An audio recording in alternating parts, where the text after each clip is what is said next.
Well, hello, everybody, and welcome to HCA's Pop Council. This is a show where we talk about all the latest in geeky fandoms, everything from Star Wars to Disney, Marvel to DC, Lord of the Rings, The Wheel of Time, and so much more. I'm one of your hosts. I'm Wendy Lee Szany, and joining me, as always, is my awesome co-host, my geeky co-host, Jami Philbrick. Hey, Wendy, how you doing? I'm doing so good. How are you?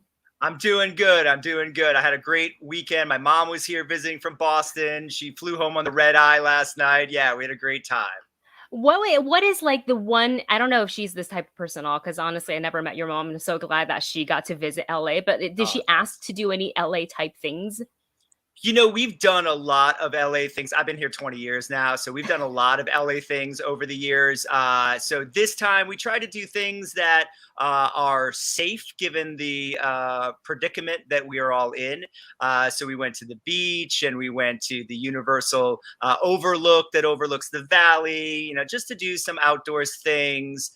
We went to Amoeba one day because I'm a big record guy and I like to shop for records. We tried to go to Funko Pop because I wanted to see in the store, and there was a line around the block. We made the mistake of going Saturday afternoon. It wasn't a good idea, so we weren't standing in that line. But oh no! But then this past Saturday, as you know, and some of the viewers might know, I'm a big Deadhead, Grateful Dead fan, music-wise, and yes. It was the 50th anniversary of Bertha, which is the skeleton with the red roses. That is one of the symbols of the Grateful Dead, along with Steal Your Face and the bears, of course. And so there were installations popping up all over the country, Denver and Portland, and there's one in LA in Hollywood, kind of between Hollywood and Silver Lake.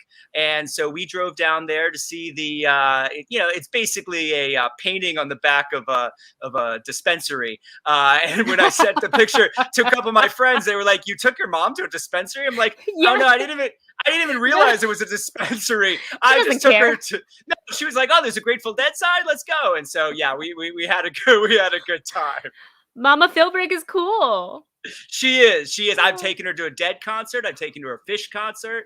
I don't think she's going to Pearl Jam with me, but next time. I mean, there's always next time. I love that so much for you. That's amazing. Well, look, aside from talking about music and what we did over the weekend, we're also talking about Mom and Mama Philbrick. We are also talking about what just happened, what we got to see during Netflix's TUDUM event. We're talking about Marvel suing for the rights to keep some of their Avengers characters. So much more on today's show. And of course, Jami, you know that it is not a proper pop council without a third member. So I like to reintroduce everybody to Jonita Davis. Welcome to the show. Yay! Hello, everybody. Jonita, welcome back. This is our first official meeting because I missed you and Tessa at your debut from this show. But you're no stranger to the HCA. You're no stranger to the Pop Council. Oh, no. You co-host a show with Tessa Smith called The Long Box. In your own words, can you let the viewers know what The Long Box is? In the Long Box, we kind of look at these comic TV shows and movies from a long box. If you don't know what a long box is, it is the box that you see that comics come in, where people store the comics. So, it's really an odd shaped looking, rectangular looking long box. So we're kind of diving into TV, comic book TV and comic book films from the source. And we're not one of the, a show about purists, about, they didn't follow the comics. No, we do it to kind of ground the stories, to tell you where they're coming from, to, maybe in an example of Shang-Chi, why it really, really needed to be taken back and redone because of, racism in the past. But we do that just for, more of an education and, nerdy type of place, because Tessa and I are some comic book nerds, OG, well, you can behind me, I have like comics everywhere. So yeah, we love doing that, and we love talking to creators who are actually comic book nerds, because I don't know if people realize that a lot of these people who create these things are severe comic book nerds, and it's so great. So yeah. Amazing. And you can tune into that every Tuesday. Tuesday at 8 a.m. PT. Yes. 8 a.m. PT. Yeah. There you go. So if you don't already, you should definitely tune into their show. That is tomorrow. Just go ahead and watch it. And you should subscribe to the HCA YouTube channel so you don't miss all the other shows that we have on here. And Jonita, you were speaking of like, loving comic books and just having a fun time having a conversation with Tessa about on your show and also on our show over here. What was the first piece of like thing that got you into, and what was the first fandom, I guess, that got you into all the geekiness? I was thinking about that. And I don't think there's any one thing. I think I was kind of born into it because I seriously don't have like a first introduction into, this is geek stuff. No, I have one of my grandmothers, my late grandmother, who I'm named after. My middle name is Louise, and my grandma Louise, she's a Star Trek fan, and she loved wrestling. Loved wrestling. Yes. Oh. Yes. I mean, she's Baptist church lady, but was a diehard wrestling fan. So I knew the wrestling fandom before I knew what there was a fandom around it. And I watched all the Star Trek, everything that came out, and even before, because that was her thing. And then my dad's mom, that was my mother's mother. My dad's mom is a Star Wars. She was into Star Wars and all that. So we went to all the Star Wars films. She bought us the toys, and we were into all that. And so and then comics. My mom loved comics. My dad loved comics. I used to, but when my mom entered the church, I had to steal comics from my brothers, so that's when, so my first real comics, stories that I dove into was the X-Men, because I could steal those and, kind of keep them away from the guys long enough, to like read through the comic really good and then slip it back into their collection. So, they were like, my whole family, pop culture junkies on both sides. And I think I was just kind of born into it, Yeah. It didn't seem born nerdy. I love it. Yes. It didn't seem like out of order or anything that was like out of the ordinary until I got to school, and they're like, "What is Star Wars?" And I'm like, "You don't know? You've been missing out." Yeah, I was the kindergartner that was saying, "You don't know what Star Wars is?" So yeah. Let me tell you about Luke and Darth Vader. Let me tell you why you need Ewoks in your life. Yeah. Yes, exactly right. Well, I love that so much. Thank you for sharing that with us. I could talk to people all day about what got them started in like what we call like geekdom these days. And if you hear a weird noise coming from my mic real quick, it's every Monday morning without fail. Our neighbor gets their yard work done. So if you hear a little lawnmower, a little low hum, that's what it is. What are you into these days? Yeah.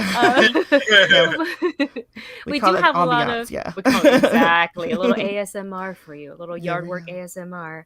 Hello, everybody, and welcome to the new show. I love your voice, Wendy. Oh my gosh. Thanks. What we got to witness, and like this is like kind of I wanted to kick off our show today with this topic, was Netflix decided to have their own digital fan event called TUDUM, TUDUM. And I remember when I first heard about it, I was like, TUDUM, and I thought it was an acronym for something. So I sat there and I see you, Jonita. And I'm just like, what does it stand for? And it wasn't later until, again, I read a couple of articles. I was like, I see. So it's essentially, we've seen this during like the age of the pandemic, if you will. We've seen DC Fandom kind of create this whole online virtual con. ComicCon follow suit, did the same thing. And I feel like eventually, if in-person, large in-person gathering events still isn't a thing in 2022, we may see more of these again. But this is essentially like a 3-hour streaming commercial for what's to come on Netflix. They showed us some of the new stuff that's coming. They showed us some of the continuous shows, new seasons that are coming. So kicking it right off to our guest here, throughout the 3 hours that we've had with TUDUM or TUDUM, which is the sound, by the way, when you turn on your Netflix, it goes TUDUM. Oh, see, okay. So was I not the only one that was like trying to run it backwards and then trying to like pick a word out of it and thinking, okay, this is a puzzle. This has to be a puzzle. And it sounded to me like Teletubbies. Like I thought, is that like a yes. like a kids TV show thing, or TUDUM is? And I was thinking noise. Red Rum too. You know, the Stephen King Red Rum thing. Right. So I was thinking it had to stand for something, and I kept trying to like pull to like. I'm like, okay, so is this an anagram? Is this like what is this? And so the word nerd in me just kind of was going crazy until I watched it, and I'm like, oh, that was low. That was low. It's a little deep cut. It's a little too clever for its own good, I think. Yeah. That was like it's very clever. Very clever, but the word nerd in me is kind of offended. You know, it's like I wanted something more. Give me more. Yes. Out of everything they showed, what was a couple of things that really caught your attention or made you go, "Oh, I can't wait for this to come back," or "I didn't know they had this. I can't wait to see it." Top of my list is Sandman. Oh my gosh, yes. Love Sandman. I love Sandman. I have the full run of comics. Some of them are, yes. Some of them I have encased in plastic. My husband's a collector and has CDC the best copies. But I loved seeing the live, what it's going to look like live. I love that they are actually mixing it up a little bit and adding some diversity to the characters. I loved hearing Neil Gaiman talk about, the wait and how long it took and how, maybe the wait it was beneficial. It was great because it allowed them to do so much more. So yeah, I can't wait to see more of Sandman. I want as much Sandman as I can get. Other than that, seeing the next seasons of like the Umbrella Academy, and things like that, I really thought that was, I thought it was neat. Stranger Things. I'm like, are you guys doing a haunted house now? What is this? They got this whole thing. I said that. I was watching. I was like, that looks like the murder house. It does. Right. Yes. Listen, I'm like, okay, so I kind of had a moment where I thought, are we going to get an American Horror Stories Stranger Things edition? That would be cool. That would be cool. And maybe get 11 like. Freeing the ghost from the house, maybe. Ooh, a little exorcist action. Yeah, because they're all stuck there. That would be great. But anyway, just seeing the continuation and kind of think of, okay, what could this be about? And what could this be about? That's what I love. Just seeing the what if. And I loved the international. I love seeing because I like watching international Netflix. And this is less fandom than anything, but it's pop. Yes. But I got into the Bollywood movies and the Nollywood, the Nigerian films that are on Netflix, and a friend of mine got me watching some of the Korean dramas, the K dramas. So Netflix has so much, and then to see that they're piling on more is amazing to me. Absolutely, well said. Love that, Jamie. What about you? Any of the stuff stood out to you as well? Oh yeah, I totally agree. Like Sandman looks amazing. And as a fan from the comics of Gaiman's work, and then, seeing what they're doing with a live action, I thought was great. He looks pretty good right there. Yeah. Looks like the comics. Looks good. So yeah, it was exciting to sort of see. One would say hot, yes. That clip, yes. I need Jonita, me, and Laura on a show together. Call it Thirsty Thursday. Yes, we should do it. I'm gonna pitch it. We should do it. Because his voice. Just second Jamie, but his voice. Sorry, Jamie. While he was like talking about it, like I'm like, okay, this is how he's gonna sound during the show, because I'm into know this. He sounded like that. I had never. It was my first time watching him in anything, so when he spoke, I was like, "Oh no!" Yes. Oh, wait, is this real? If he's acting, I don't care. The voice works, and so if this is the voice that we're gonna hear in Sandman, I'm there. Give me all the episodes right now. I want them. So anyway, but you can go on, Jamie. Yeah, I thought that looked great. I really liked the clip, and so I like where they're going with it. So I'm excited for that. I thought the was it the opening credit sequence from Cowboy Bebop? That was amazing. Oh my gosh! I love the music. I love the way it was cut together. I just really stylish, and we talked about this on the show before. I'm not a huge anime guy. I obviously was aware of the property, so for me, I'm like, oh, I'm definitely going to watch this. Like, I can't wait to see this, regardless of my, prior knowledge to the material. It just looks cool. And then going towards the TV stuff, I mean, getting to see Johnny and Daniel's son work together here, and to see their, relationship. I mean, it's amazing how it's grown through Cobra Kai is awesome. But then also just to see that, they still have a difference of opinion of how to do things, and how that's going to kind of work out. So I thought that was really cool. And I'm a huge Umbrella Academy fan. So obviously I knew that they were going to do a third season, and the second season ended in a very, no spoilers, but a very interesting way, setting up a lot for a third season. So I'm very excited for that show as well. Excellent. Yeah, there was a lot of they packed in a lot of stuff within the 3 hours. They actually ran a little behind it because I think they started, but they didn't end until a little bit past noon. And I was like, this is so much content. But like Jonita pointed out earlier, it wasn't just geekdom stuff, and they have so much of it, obviously, but they also had a lot of international content, which I appreciate, because I think sometimes when you watch certain things on Netflix, obviously you curate your own playlist to your own liking. So you're kind of in this bubble of this is what I like. And if you live in the US and it's mostly US content, you don't think about watching what's happening in some of the French shows, some of the Nigerian shows, the K-drama stuff, the K content I am living for. So maybe Jonita and I could do a K-drama show. I don't know. I mean, I'm up for it. She's for it. I'm a rom-com junkie. That's why I love the K-dramas. I love the Bollywood movies. I mean, even some of the Nollywood movies have me just swooning sometimes, because I'm like, oh my God, you guys know how to do romance. Right. Yes.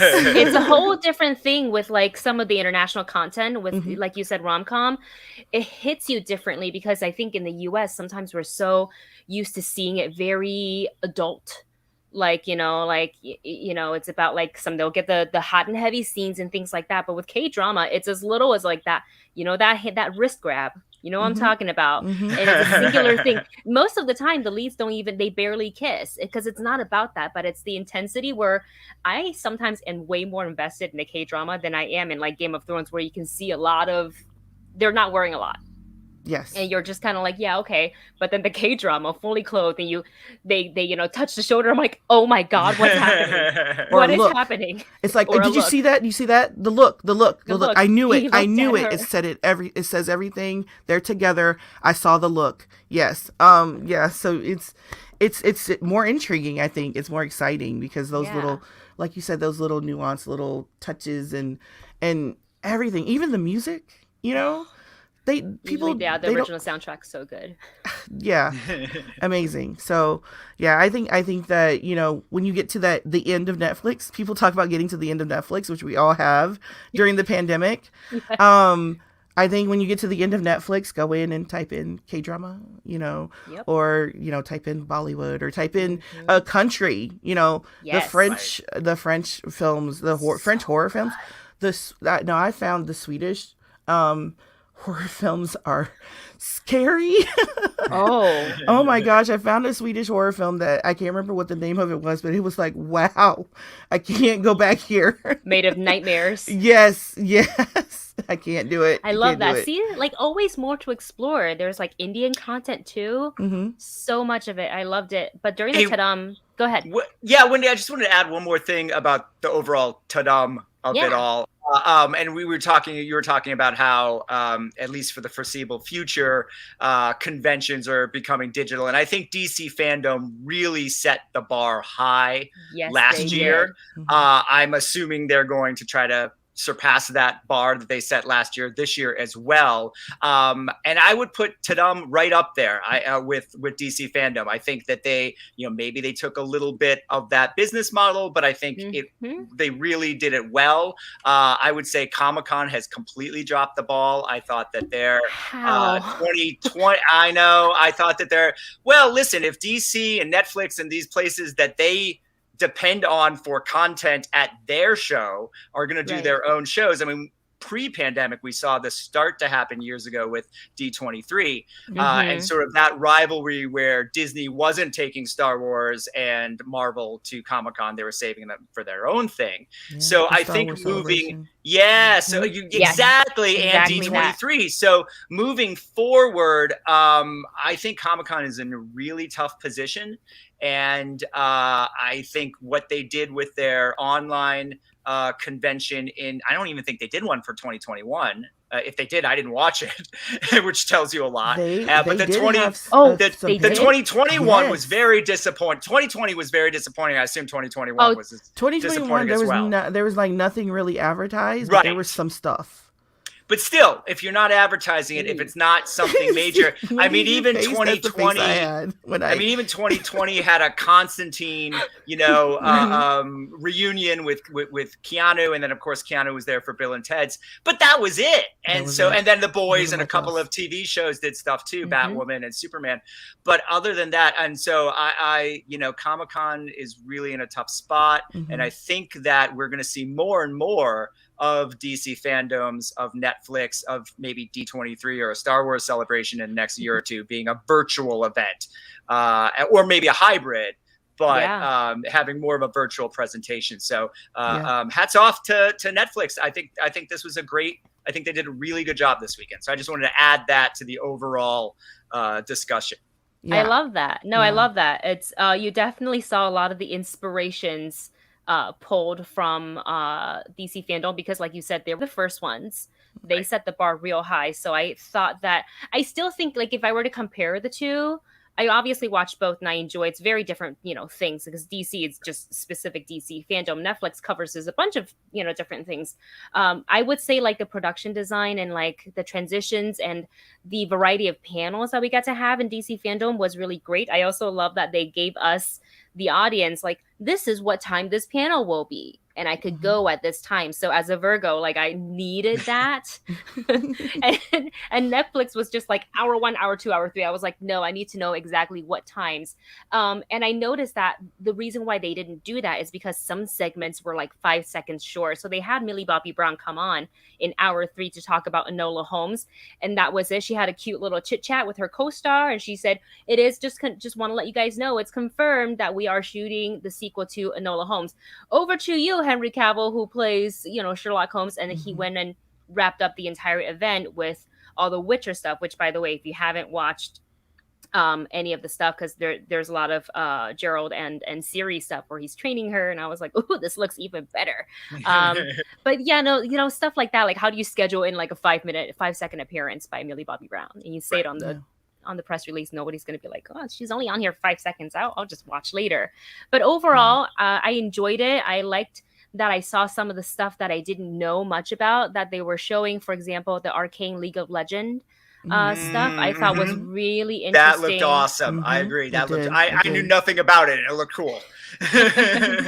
Same. Dustin, my husband, watched it with me, and he definitely knew more about it than I did. So just to kind of feel his excitement and seeing the artwork and everything, kind of this like art, what do you call it? It's like watercolor, kind of like shell, whatever that technique is called. It was just really cool because it's very different than our usual 2D or 3D animation. So I'm definitely going to be tuning into that, as well as some of the stuff you guys talk about, like Stranger Things 4. They're all grown up now. They're a little bit more mature. Right.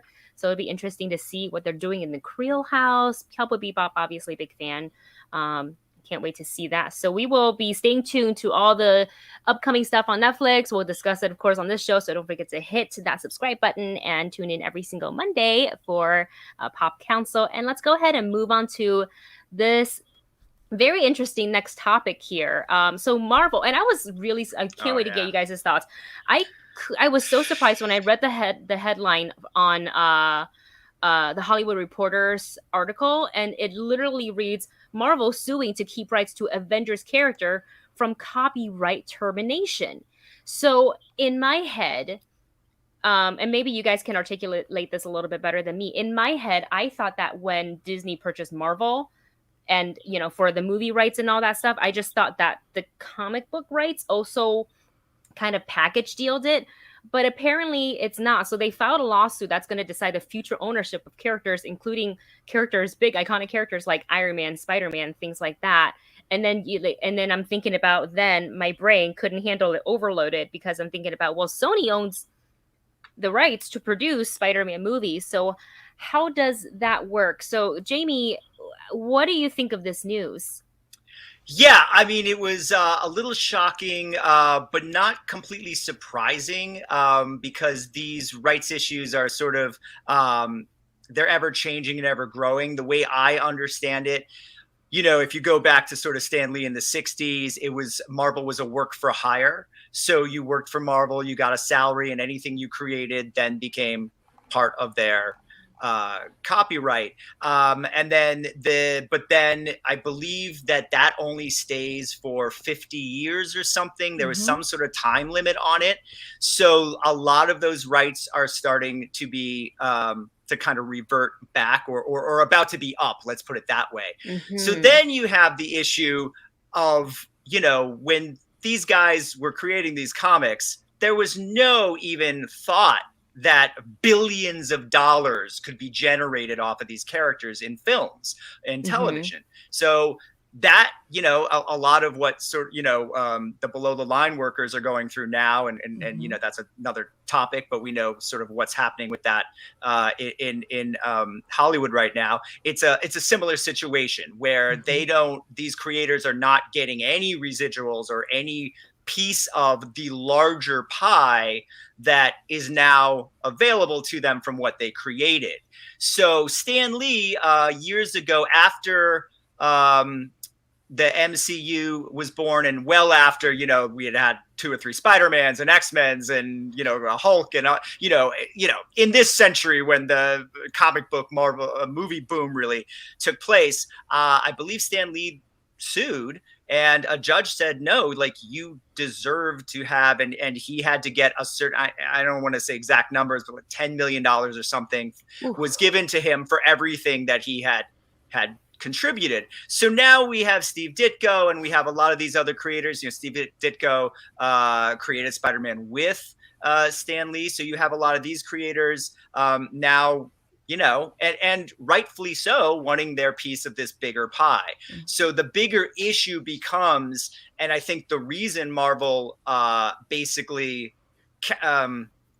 sued ahead of time, right? Because they want to kind of send a message that, we don't want to lose these characters. What's interesting is if it does go to court, you could very easily, they could side with Marvel, and then everything, it's business as usual. They could side with the creators. If the rights revert back to the creators, that doesn't necessarily mean those characters would leave Marvel, but Marvel would then have to work out a new licensing deal. DC did this with the Superman estate somewhat recently. And they would have to work out a deal. Now, also keep in mind, again, we're talking hypotheticals, but hypothetically, if a court decides that the rights belong to the heir, in a lot of these cases, it's the heirs because the creators themselves have passed on to the heirs, then they could hypothetically work out deals in the future where maybe they license Spider-Man to DC.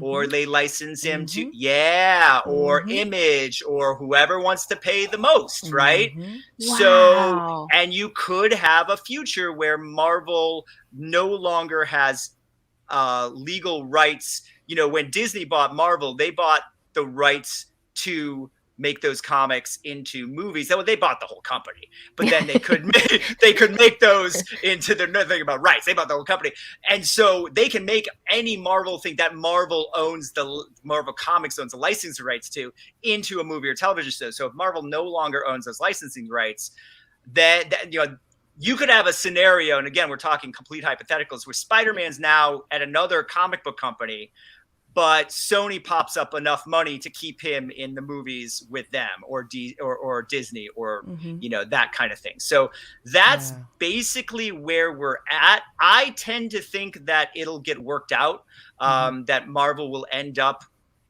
forking over the money. And also probably, now when you watch Superman and Lois, or you watch anything, I think even the Titans with Superboy on there, there's a credit at the end that says Superman created by, and I think in a lot of these cases, that's going to be part of what's worked out as the payment. And then also there's has to be some sort of licensing or provisional monies for the amount of money that's being generated from these products now. Now, Jonita, I know you know a lot about this. Is there any point that I'm kind of missing there in my explanation? No, you pretty much hit it. I mean, what people don't understand about these copyright things is Disney's the pro when it comes to these copyright laws.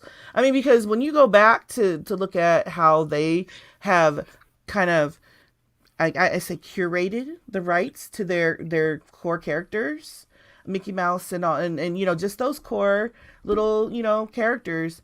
If you look at some of the court battles that they have won, and maybe compromised in, they've basically they've written the book on how to get around, because you're supposed to be, you have the copyright for 50 years, and then you can renew for 27, 25, 27? 25, 27, something like that. Much shorter time period. Yeah. And then after that, it's public, right?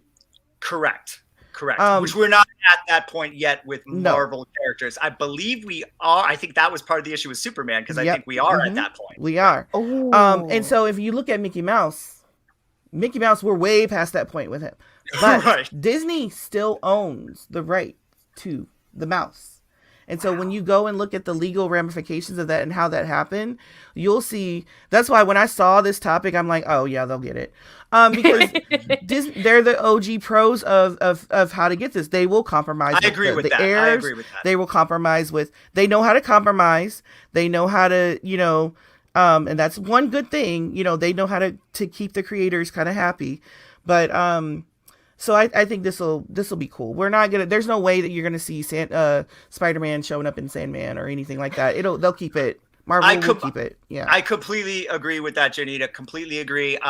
They're very good at this, and also, as you were saying that, I was like, Disney co-opted fairy tales that have been around for hundreds of years, and to they where own they the rights. own the right. Yeah. So it's I do agree they're going to work it out, but let me also say, certainly the creators and the heirs of the creators, I get it. They were work for hire, and I get it that we didn't know that there would be billions of dollars generated from these characters sometimes in the future, but they deserve to have a piece of the pie. And I think if Disney, as you said, if Disney's good at this, if they, which was why I was a little surprised when they sort of countered or countered ahead of time with this lawsuit. I think it's just kind of get the ball rolling, get the conversation going.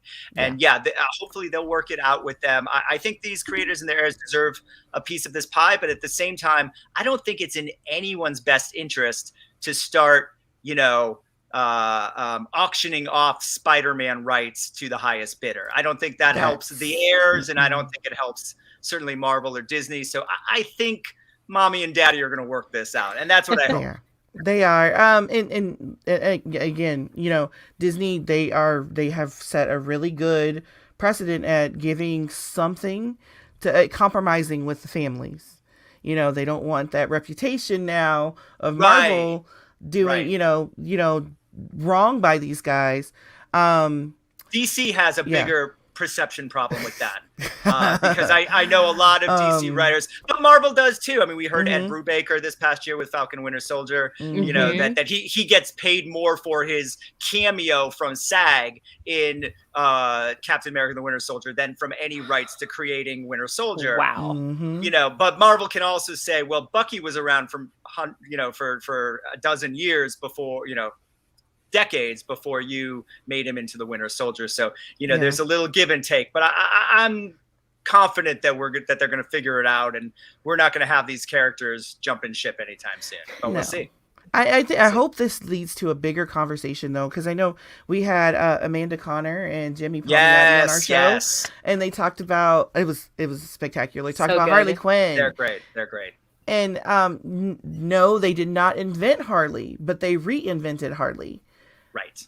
Do not own the rights to any of that, you know. And so to me, that's a problem, because the Harley that we know today, and that's being used in the films, it's being used in the animated series, it's Amanda and Jimmy's Harley. Mm-hmm. You know, they should get something. They get a writing credits to it, you know, some artist credits, because Amanda did draw a lot of the rebooted Harley art, but they still need something, I think, for recreating this character, even though they didn't invent her. And I think so, maybe, hopefully, if this, you know, works the way it needs to, this starts a conversation about, okay, so what does ownership really mean?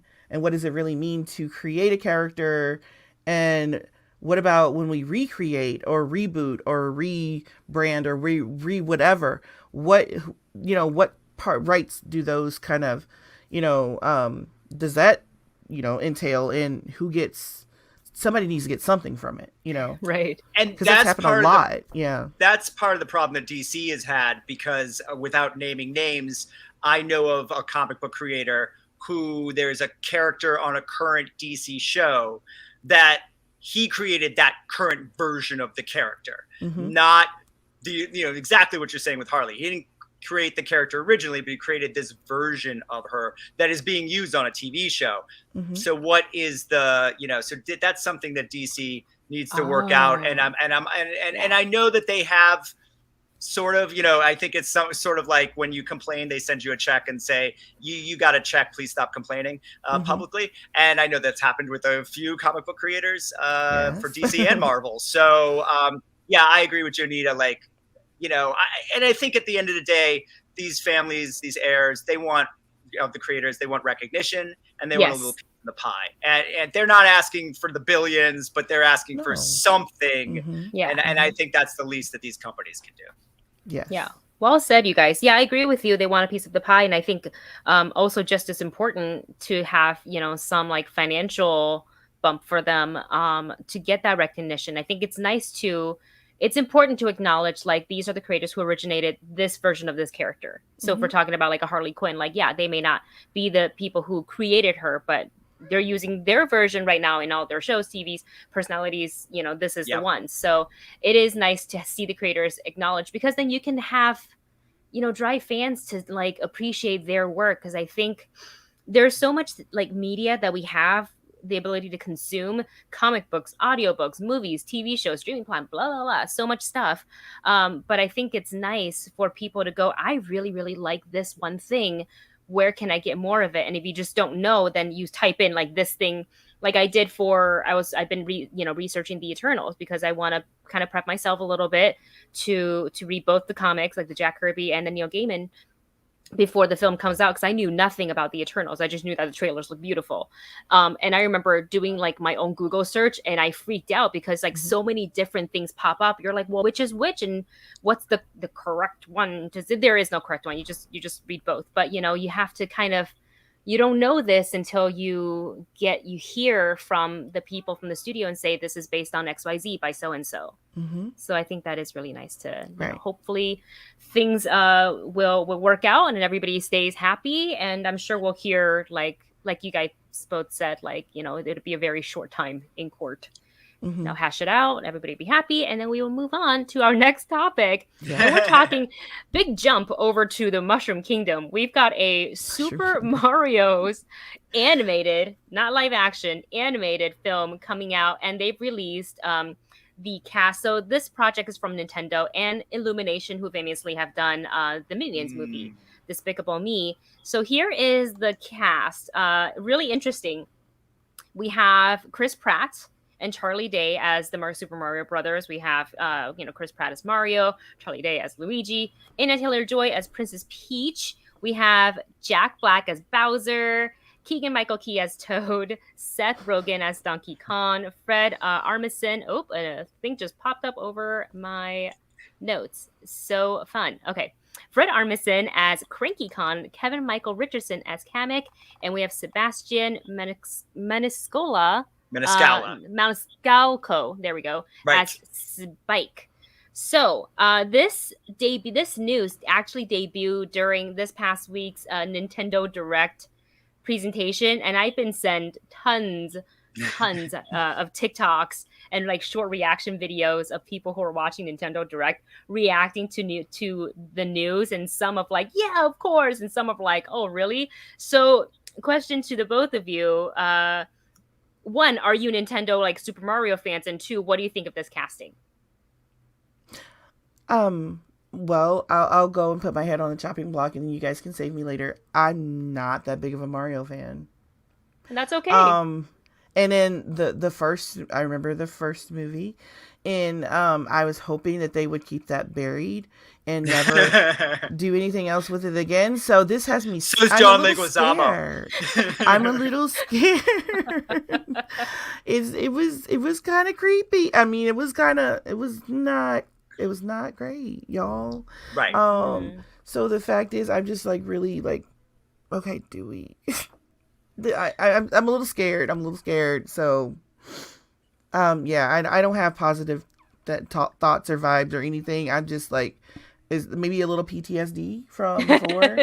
That first one was not good. It was not. I'm sorry, it wasn't good. Scary, Jonita, I share in your. Even my camera slipped down. Like, no, not Mario. Not cool. Yes, I share your dislike for the live action. I think most do, although it's gotten a weird cult following as of late. Yes. Yeah, it does have a weird cult following. I don't know. But I will say that when I heard the news, I was relieved to hear that it was animated, because I think that's a better form to do this in. I was a huge Donkey Kong. That was my favorite video game growing up. And then Super Mario Brothers 2 and 3, when, I got the Nintendo in middle school, was, I spent all my hours doing those two games. Not a huge, I think I played some Mario Kart in college. Not a huge, like, current Mario fan, but from my childhood. So I will say, I know there's been a lot of Chris Pratt talk about, and quite frankly, a lot of anti-Chris Pratt talk. A lot of people weren't happy with his casting this. To me, he wouldn't have necessarily been my first choice, but I know Chris does have the comedic chops. He's a very funny actor. Obviously, he came from Parks and Rec. And is very funny as Star-Lord. So I think, and obviously has done well with animation with the Lego movies. So, I think we should give Chris a chance here. I like him a lot as a person. I don't know why there's an anti-Chris Pratt kind of thing going around, but I like him in this. Charlie Day is another one I wouldn't have necessarily chosen. I mean, I kind of maybe would have gone with Seth Rogen and Jack Black as the leads. Ooh. And that would have been better. Yes. Yeah. I mean, I just sort of, Jami, as soon as I saw that, and Galifianakis is another one I'd throw in there. Galifianakis is a name that I was actually surprised not to see him on there. Because he, of course, was the Joker in Lego Batman. And but I will say, if I can't speak to her voice work, but if this was live action, Anya Taylor is perfect casting. I mean, she looks like Princess Peach. So I would imagine she'll be good in the role animated. And again, as you mentioned, they do very good work with the Minion movies, the animation company. So I'm willing to sort of, put any reservations I might have on the back burner and see what they deliver on this. I'm hopeful for it. I like the idea that Donkey Kong's actually in it, because I wouldn't have quite thought that you'd put Donkey Kong in it. It'd be fun if they do a little Mario Kart inspiration, if they have almost like a pod racer scene from the first Star Wars kind of thing. But yeah, I again, maybe not the perfect casting for me, but let's give them all a chance.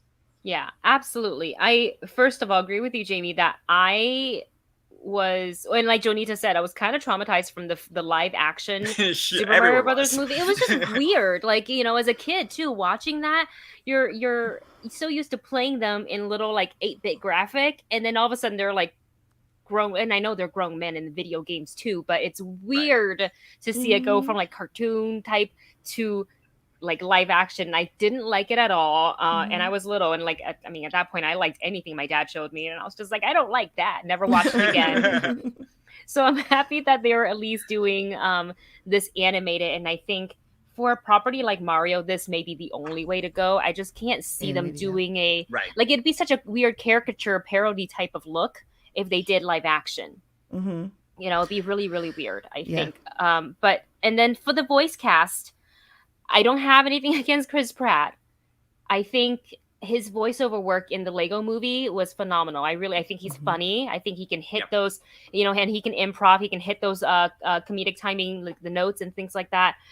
So I'm sure it's going to be great, but somebody brought this up and I thought, that's interesting. I was like, was there no Italian actors they could have cast for this? Yep. Go ahead, Jonita. No, I was just saying that was there. It was there. I'm like, where were they?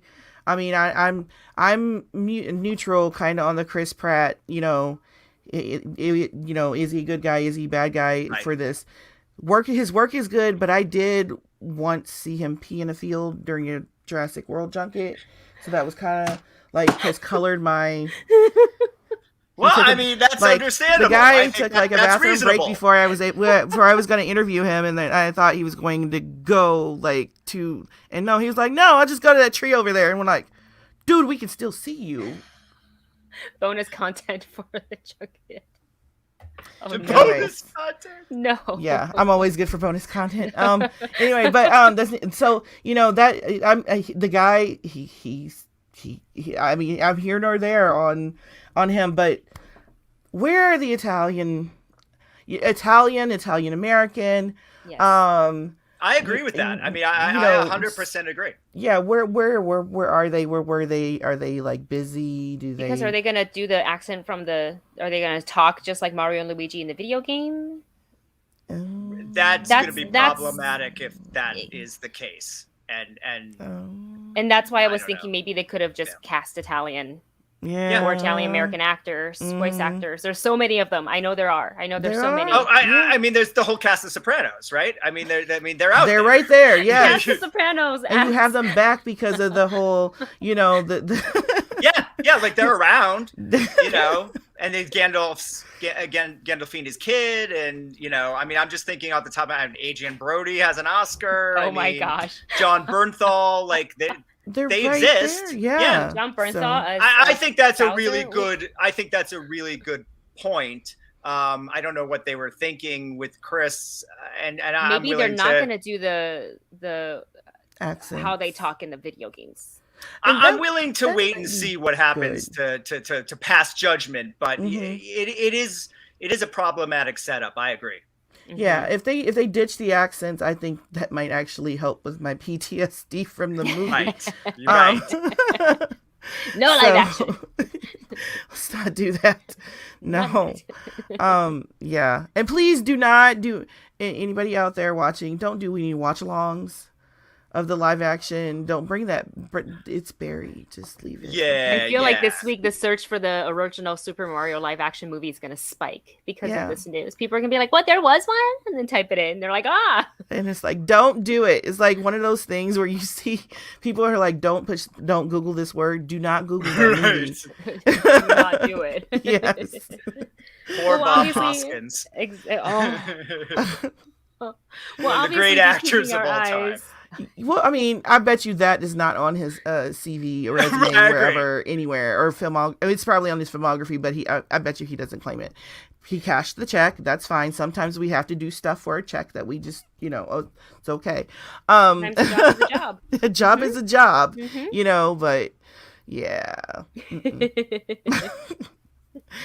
Oh my gosh, that went That's gonna be weird. so great. I love it. I love these discussions. And of course, we'll keep our eyes on news like this for any further development on the Super Mario animated movie, and we'll keep you guys updated as well here on this show. And we've just got a little bit of time left, so let's go ahead and dive into Marvel's What If. Let's talk about episode 7. So, what if Thor was an only child? That meant for us no Loki, at least the Loki we know, certainly no Hela, and like what kind of persona would Thor take on? And some people guessed it like just on the nose, just super fun party, don't know responsibility Thor, and that's what we got in this episode. Jonita, yes, yay or nay for Party Thor? I didn't guess Frat Boy Thor. I really didn't guess. What did Frat you Boy guess? Thor. I don't know. I mean, I was just kind of intrigued and to see what he would end up like. But Frat Boy Thor did not, come up at all. I mean, I guess because we saw, because I still had, the gamer, the Fat Thor on my head, on my brain from the last film. Yeah. Yeah. So I thought, I guess I was like thinking maybe he'd go more that way, of being like the nerdy, insulated type of guy. But he is an outgoing party type of guy, though. So I mean, Frat Boy Thor, which that's what I'm calling him. That it makes sense. It does. But to see that he and Loki are best friends and don't hate each other, that was like a very funny, and I think surprise that I like that they threw in that they were just like dudes and dude bros, who were just going and wrecking the universe together, and to have this whole mommy storyline where he had to clean up the planet before his mommy came in. And the last minute Captain Marvel save, it was unexpected too. I'm just like, what if is just so far out there. I don't know, whatever they were smoking when they wrote this one, it must have been some good stuff. They were just like, let's give people a happy episode. Yeah, let's just just kind of throw it out there after Marvel Zombies and everything else, yeah, exactly. We've depressed everybody. Everybody's still grieving. Every time you hear Chadwick's voice, I got teary. They're like, let's give them something fun and funny, and here you go. And it was good. I mean, I kind of liked it. I enjoyed it. Nice. What about you, Jami? Yeah, I'd heard Party Thor as, sort of being thrown around for a couple of weeks. So that's what I was expecting. I actually did not expect to like this episode. This was maybe the least interesting what if that I sort of knew was coming to me. And we talked about last week, the last few, or at least the last 3 for sure, were pretty dark, right? The Doctor Strange, the zombies, and then the Killmonger. And so this to me is sort of the lightest, funnest one since the T'Challa Star-Lord.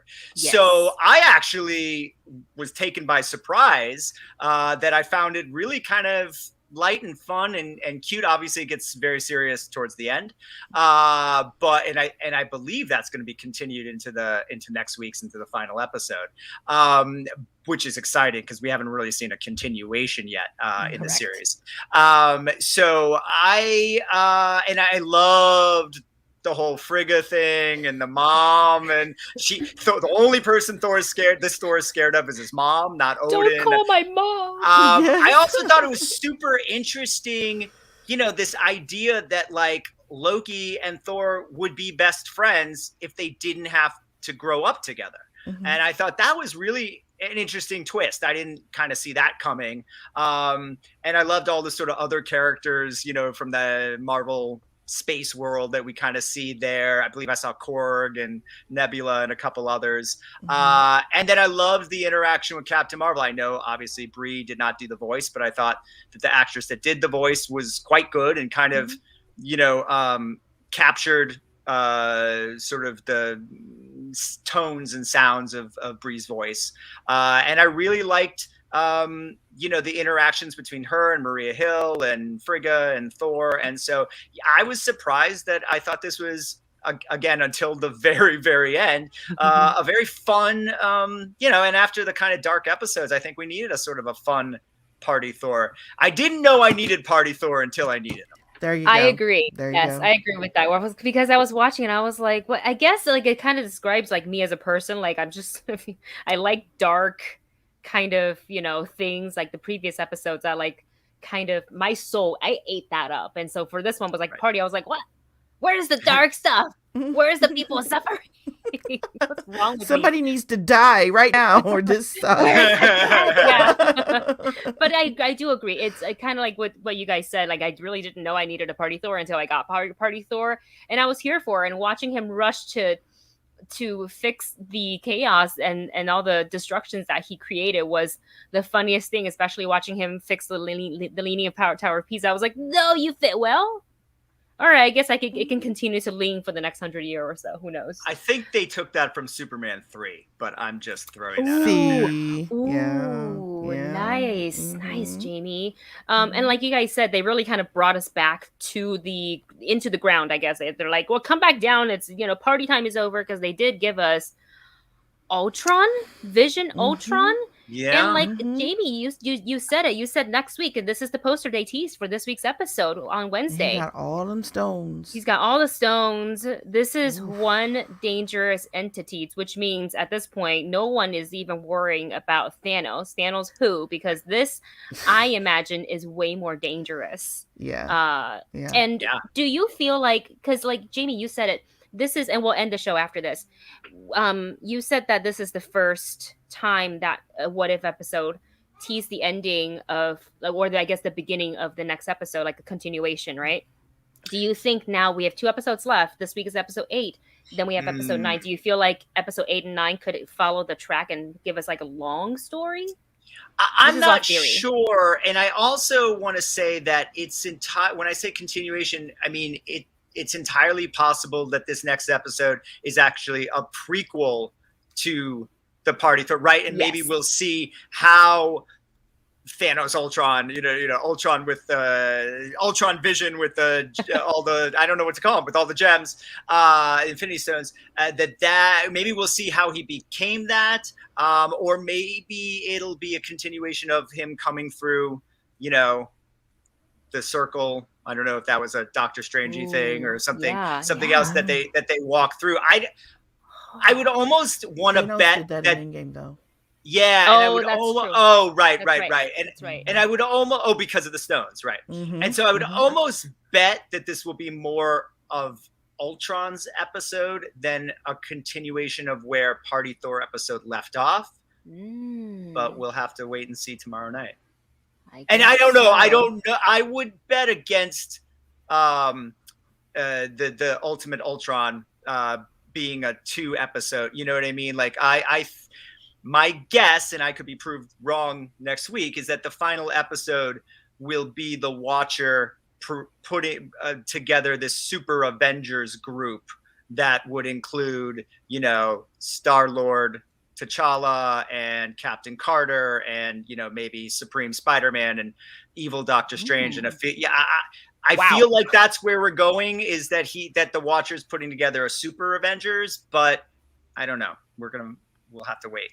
Real interesting. What about you, Jonita? Your final thoughts on the upcoming episodes and how they're going to end this season? I have no clue. I lean on Tessa for this, because I'm just like, I don't know what's happening. I'm just along for the ride.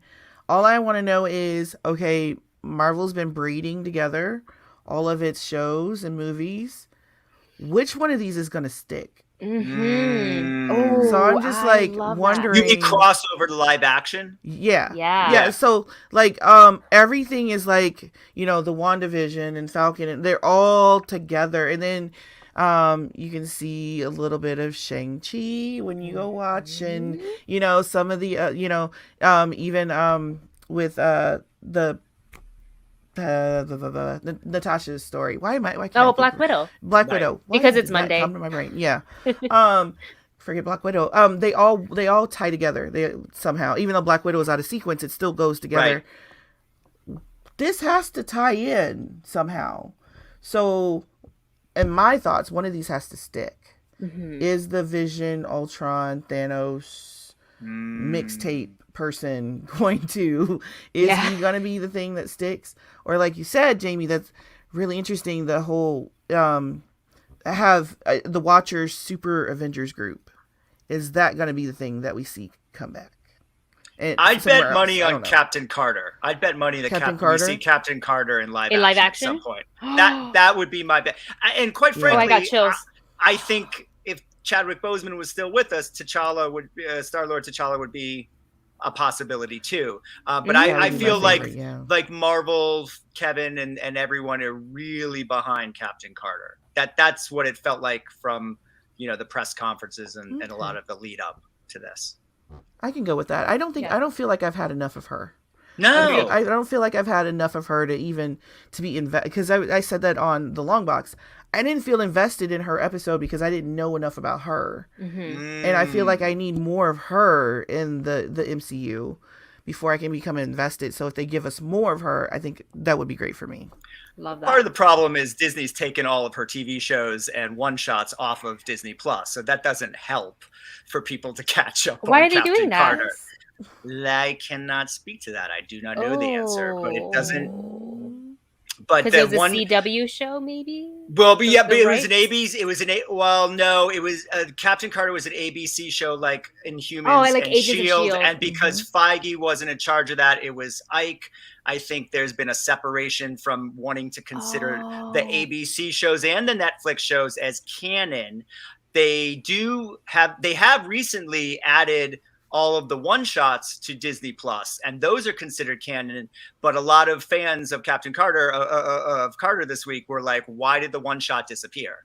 Because the one-shot was there for like a month on Disney Plus, and then it's gone. So they and as well as the one-shot for All Hail the King, which was the Trevor Slattery one-shot, because of obviously his inclusion in Shang-Chi, that is now available on Disney Plus. So it's odd that they kind of added the one shot for the premiere of What If, and now it's sort of gone. But also important to note that Bradley Whitford, who only appeared as her boss in the one shot, recurred his role on What If. So I don't think we should read too much into it going off of Disney Plus, but the fact that there's a whole series, and I believe they did 2 seasons, that would give you a lot of backstory for Carter, no longer is available or considered canon.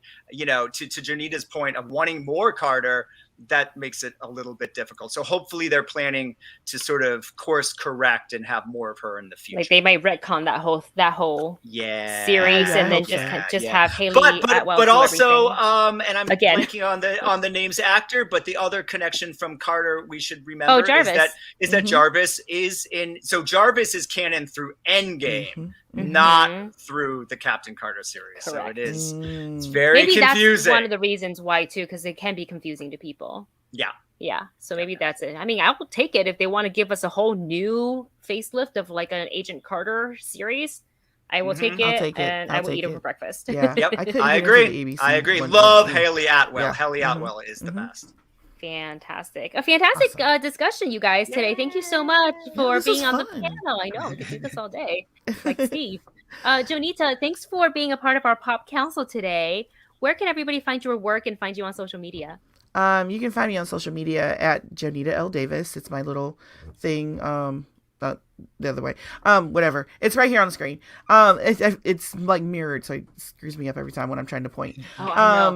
Jonita L. Davis, all platforms. You can find my work on The Black Cape.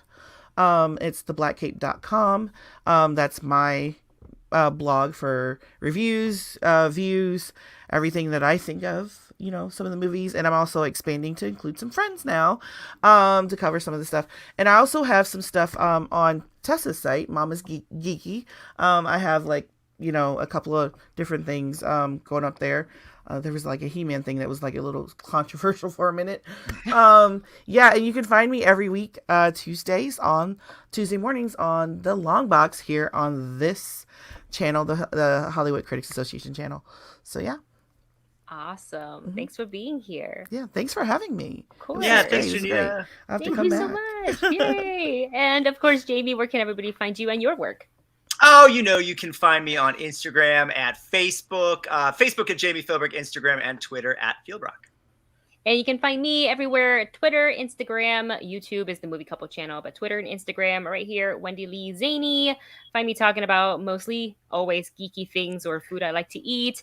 And don't forget to subscribe to the HCA channel because we have so many more shows. We've got, of course, this show here every Monday, The Long Box every Tuesday, and we also have Horrifically Horrifying on Wednesdays with Heather Wixon and Kevin Taft. We have What to Stream, that's on Thursdays, hosted by Morgan Rojas.